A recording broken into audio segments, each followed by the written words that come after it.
Midday news on Sri FM 92.7. My name is Beatrice Adu. The news is also live on Kesmi 107.1 FM and across the country at 3news.com. Coming up in the next 30 minutes.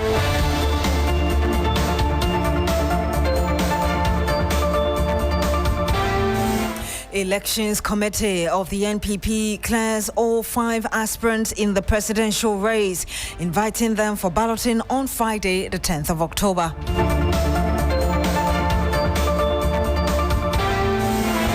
Also coming up, Ghana Health Service begins nationwide rollout of vaccination against the human papilloma virus for girls aged 9 years and above. We assess the rollout. And much later, Black Stars of Ghana have it all to play for with a chance to qualify for the 2026 World Cup when they face Central African Republic later this afternoon.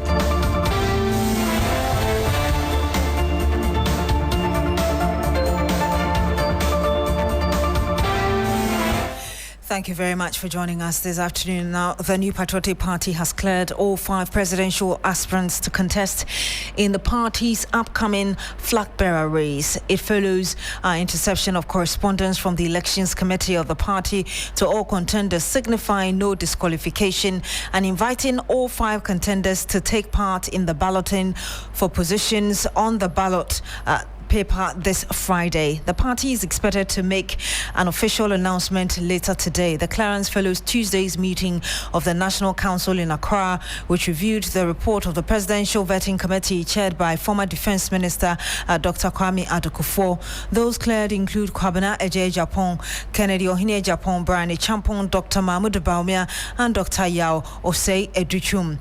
Per the party's timetable, the notice of poll will be published next week Friday, ahead of the National Congress scheduled for the 31st of January next year, with a possible runoff on the 14th of February. Let's speak now to Dr. Samuel Efriye. He's a political analyst. Good afternoon to you, sir. Thank you so much for joining us.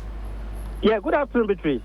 We just hearing that the NPP has cleared all 5 aspirants and indeed has invited them for balloting. I guess you're surprised. You are not really surprised at this development, are you?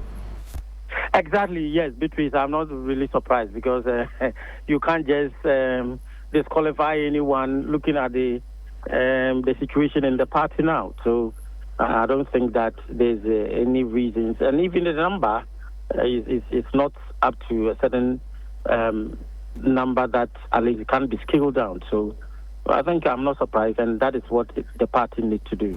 Do you think that people's commentary on what was happening within the party and the seeming favoritism perhaps might have influenced the decision of the committee not to disqualify anybody? Yes, there are a lot of merit kind of factors that the committee needs to, because the committee also have a strategic role to play to ensure that there's unity and there's peace, and also fairness in the impending elections in 31st January. So they have to consider a whole lot of things before coming up with such a report in order not to disqualify anyone. So even sometimes maybe you have to get in touch with those, even if you want to, somebody has made a mistake or somewhere. I think you have to use closed doors to ratify such problems so that at least you have a fair treatment for each other. So there's a lot of things, because if the party or the committee doesn't take care and they have to go strict to what party rules and regulations without using diplomacy and the kind of relationship that it will create a problem for the party. The party is on a strategic level, that strategic point that they have to be very careful. And I think the committee has really done well to manage the situation. Having made that point, how significant is Friday's balloting in shaping perceptions of fairness and momentum among the aspirants? Well, Beatrice, in our political landscape, position counts a lot. And, there are some people who believe in numbers. There are also others who don't believe in numbers. If you can remember, when the 2024 elections, you talk about the position, someone was the first position, someone was at 8, and there were a whole lot of things. Some people can use a lot of ways to communicate to to the delegates or voters. But for me, looking at the delegate system and the kind of level of understanding and also the party knowing whom they have to vote based on their own criteria, I believe numbers might not play a key role in this situation. And the numbers are also not many for you to use other means. So, but some might use it, but I don't think that it will create a lot of difference at the end of the day when the voting is being cast or when they want to elect the flag bearer. Yes, and at the end of the day, only one will emerge, the flag bearer of the party. How would you expect the party to ensure or maintain cohesion after this, ahead of the January Congress? The committee need to ensure that they talk to the leaders of these presidential candidates. I think that the leader of the committee or the chairman of the committee is one of the respectable and well-revered kind of party senior member as well. So I think when such people, when they talk to them, they listen.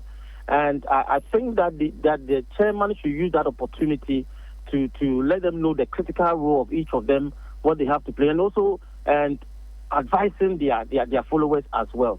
I believe that if they continue in this direction and the chairman, as per his pedigree, I think they can make a difference so that they will calm nerves down and also unify the party. And because of late, we heard some few comments by their followers, and I think it was distasteful and at the same time doesn't augur well for the party in terms of their unity in the impending elections in future. And I think they have to manage their situation very well. And none of the 5 aspirants so far, as we see, is a stranger to delegate. What do you think will be the factors that would influence who they will eventually vote for to represent the party for the 2028 general election? Beatrice, the situation that the NPP finds itself is serious because, one, internally, they have to look at someone who will rejuvenate the party. And at the same time, they also have to pick someone who is marketable, who can be presented to Ghanaians for them. And at the same time, there's a kind of perception or there's an intent that they can also reclaim or they can also at least get power from the NDC since our President Mahama is not going for another term and they will bring in a different candidate. So there's a kind of hope from the NPP side that they think that if they're able to work themselves well and put their cards well, they can claim power from the NDC. And that is what is the motivation. So they need someone who is marketable. They need someone who can outweigh whoever that comes on after President Mahama leaving. And so these are factors that will be considered a lot. And in our history of politics, there's a kind of continuity, whether within the party and also outside the party, that is the general election. You can date back with all those presidential candidates or the president that has come, that has been in the position of this country, that they come in and try again. They come in and try again. So there's that kind of perception. And I think that they will look at outside of the party, and they also look at within the party who can unite them, who can make sure that they can get the votes, who can activate. Because seriously, the 2024 election has affected the NPP party internally, and I believe that they will change all those who they think that led to the loss. So after this, they will come back to the original that is the original level executive. They will come to the constituency and all polling stations. So it's something that they need a leader that can change the face of the NPP, at the same time can also be relevant to Ghanaians when they present it to Ghanaians for elections. Thank you so much, Dr. Fiive, for speaking to us.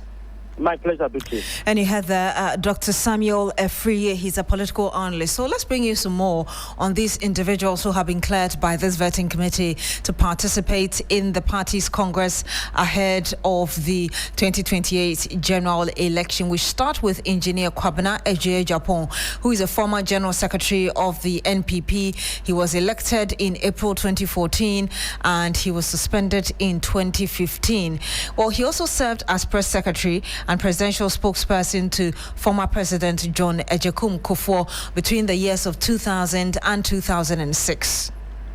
Now, Kennedy Ohinie-Japon, he is a former member of parliament for Asin Central until he decided to step down to participate in the presidential race. He had held that seat for quite some time. There's also Dr. Brian Echampong, who is former Minister for Food and Agriculture. He was appointed in February 2023 and is currently a member of parliament, the member of parliament for Abetifi. Of course, Dr. Mahmoud Bawumia, who is a former vice president of Ghana, who served with the former president Nana Addo Dankwa Akufo-Addo from the time he was elected in 2017 to December 2024. And you can trust that we'll bring you all the latest that you need to know right here on your election command center. Of course, the last but not the least, we also do have Dr. Yao Osei-Duchum, a former Minister for Education from 2021 to 2024, and also Deputy Education Minister in the first administration of former President Nana Addo Dankwa Akufo-Addo between 2017 and 2021. Now, beginning today, Ghana is introducing the human papilloma virus HPV vaccine into its national immunization program to protect girls aged 9 to 14 years from cervical cancer. Cervical cancer is one of the leading causes of cancer-related deaths among women in the country. The nationwide exercise, which will start with the 5-day campaign, marks a major milestone in Ghana's fight against cervical cancer through prevention. Let's take you around the regions and find out how the rollout is panning out today. Faisal Idrisu is in the Volta region. He joins us live now. Faisal, if you can talk to us about how the exercise has been since morning. Yes, the exercise has begun in the region. In the Volta region, the Ghana Health Service is targeting 115,025 children between the ages of 9 to 14. I was at some of the schools in Ketusab this morning where they had already begun the administration of the vaccine on the school children. In the Ketusab municipality, they are targeting 17,998, and so it has already begun across the schools. The only concern that has been raised in some of the schools I visited is that some parents are directing that their children are excluded. I went to one particular school where I was told that at least 10 children have been excluded because their parents say they should not take the vaccine.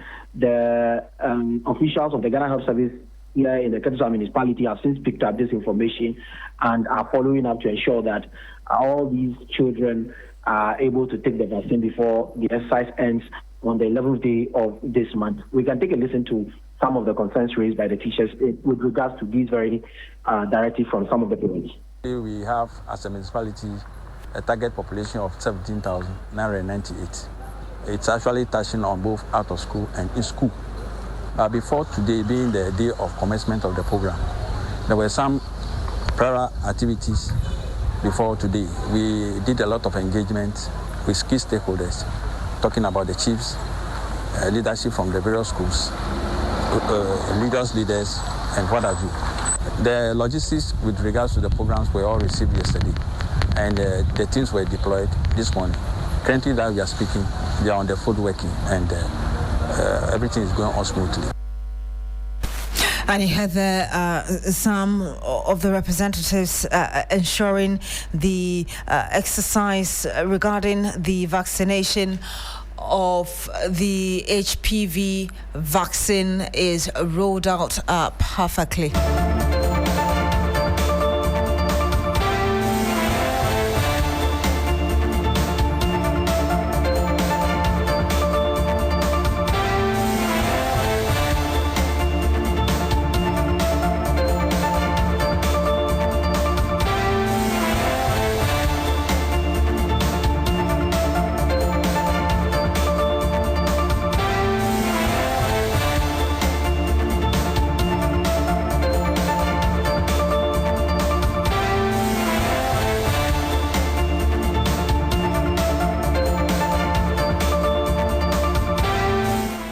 And you're still here on the Midday News on 3FM and 92.7. Some 15 minutes past the hour of 12. When we come back, we'll bring you more regarding this vaccination exercise against cervical cancer. Hello!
And you're still here on the Midday News on 3FM 92.7. Thank you for staying. The Health Facilities Regulatory Agency has shut down 12 unlisted health facilities in the Greater Accra region for various infractions.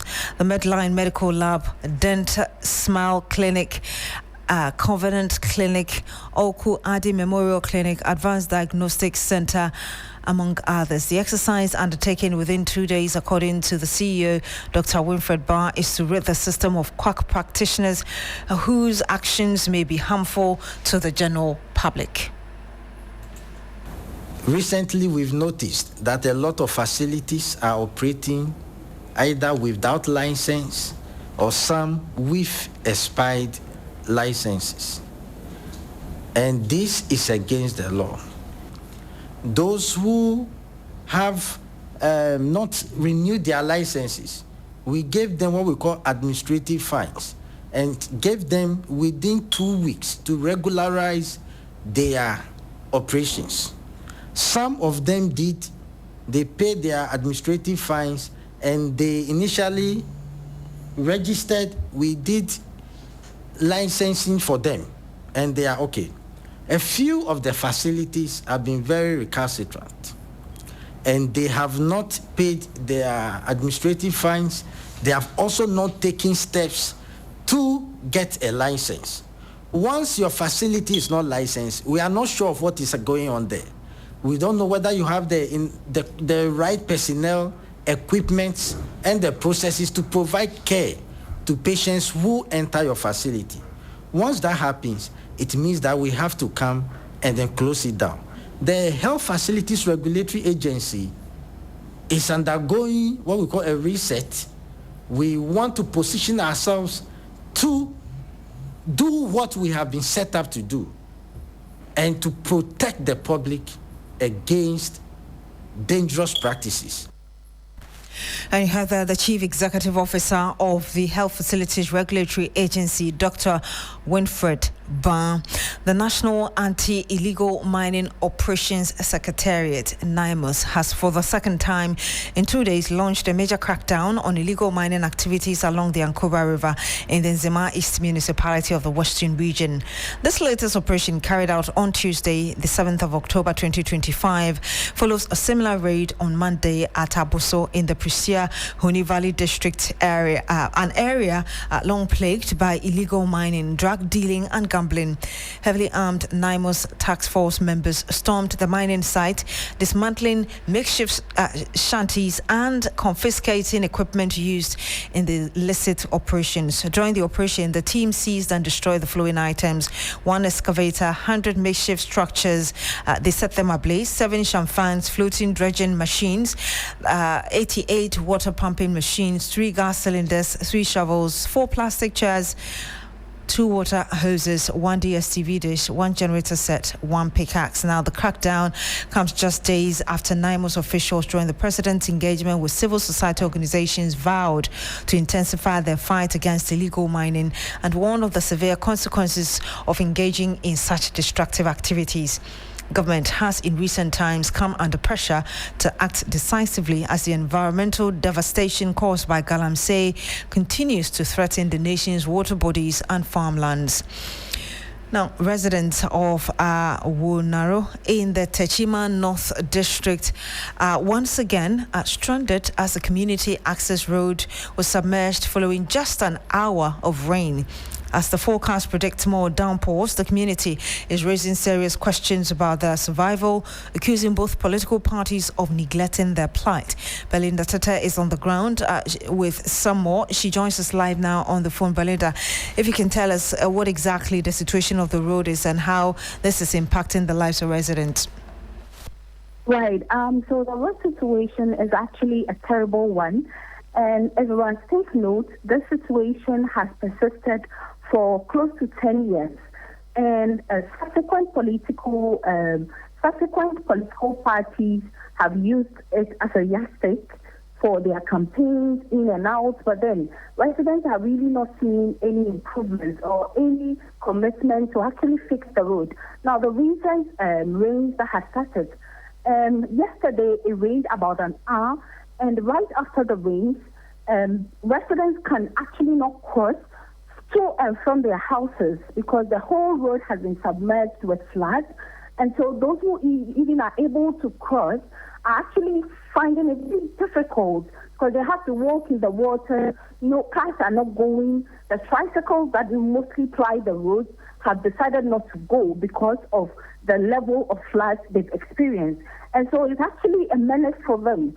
And we are really not hearing much from the DCEs and the NADMO director because, and it's actually a worry because we are presuming, or the weather is presuming that more rains will come in the subsequent days. And so if that is going to be the situation, are we actually going to wait for the worst to happen before action could be taken? So then it's actually a problem for residents. They are calling for urgent actions to fix the road permanently so that their livelihoods could improve. So in the meantime, is there any alternative for them so that they are not completely stranded throughout? There is no other alternative. That is the only major road that links the town, the main town, from the community, because the community is a bit isolated. And so that's the only road that links the town to the community. And so it's really a challenge for them. What are authorities saying regarding how soon they intend to fix the problem? We are really not hearing much from authorities. And let's take on note that this very road is between Techiman South and Techiman North. And so the road is in between how part of the road is Techiman South and how part of the road is Techiman North. So then they are actually in between the two constituencies. And both of the MPs are not really ready to commit to fix the road because then no one is ready to take the responsibility upon themselves to fix it, since it's in between. And for them to come together to also make it a point to fix it together is also a challenge. And so then residents are really torn because they don't know how soon this will be fixed. And they also do not know if it's ever going to be fixed. So then it's really a menace for them. Thank you very much, Belinda Tete. She is our correspondent in Techiman in the Bono East region. The Member of Parliament for Ketu North, Eric Edem Agbana, has dispelled views that Parliament has been suspended indefinitely because of financial issues. The Speaker of Parliament, Alban Babwin, announced the indefinite postponement of the commencement of the third meeting of the first session of the 9th Parliament of the Fourth Republic. The communication did not specify the nature of the circumstances prompting the decision, but assured that a new date for resumption will be announced in due course. The deferral means that parliamentary activities expected to resume this month following the recess will remain on hold. Now, speaking on TV3's New Day earlier today, the Member of Parliament for Ketu North, Mr. Agbana, said the House will reconvene soon. Adjourned indefinitely. I believe that there is no challenge with that. Because when we are going on recess, the House is adjourned indefinitely until the Speaker calls. So if, for whatever reason, Speaker and the leadership of Parliament decides that we will no more resume on the 14th, but to another date, I don't think that there is any challenge. He is somebody I know who loves this country so much that he will never deliberately engage in any act that will stifle the governance of this country. I believe in the wisdom of the Speaker, and at any point that the Speaker believes that the House must resume sitting, we as his faithful, loyal parliamentarians and his soldiers will follow suit and then resume. I do not think, I stand to be correct, I do not think that there is any urgent government business that demands the House to be recalled today. In case of anything as such, Parliament can always be recalled, even out of recess. We can be called that tomorrow we should come before the House, or we should come to the House to address a particular issue and maybe even go on recess. The NPP and their allies, like Dr. Zato, should stop all this, the propaganda and trying to find reasons when there is none. Some of them, are saying that it's because the House doesn't have money and other things. I've seen all sorts of write-ups and the things that they have said. None of that is true. Before the year, or we went on recess, whatever budget they approved for Parliament and all of that, Parliament was working effectively. And Roland, in conclusion, what happens at the plenary is only an aspect of parliamentary proceedings. Okay. All parliamentary committees are sitting. Only even last week, the Energy Committee, they were in Akosombo and other places. And all the other committees that I know are actively working. And so Parliament really is not even on holidays. Anytime Mr. Speaker calls us, we will respond. And you have Eric Adam Agbana. He's a member of parliament for Ketu North in the Volta region. Now, the Ghana Black Stars are just one win away from securing a place at the 2026 FIFA World Cup. The team faces the Central African Republic later this afternoon at 4 p.m. in Morocco, 4 p.m. Ghana time. Now, Ghana tops Group 1 with a 3-point lead, and victory will seal qualification. Coach Otado's men have dropped only 5 points in the qualifiers, losing to Comoros and drawing with Chad. The opponent, Central African Republic, sit 5th with just 5 points and are already out of contention. The Black Stars are aiming for their 5th World Cup appearance, having missed only the 2018 edition. Otado is expected to have a full 23-man squad available for the game after final training in Casablanca.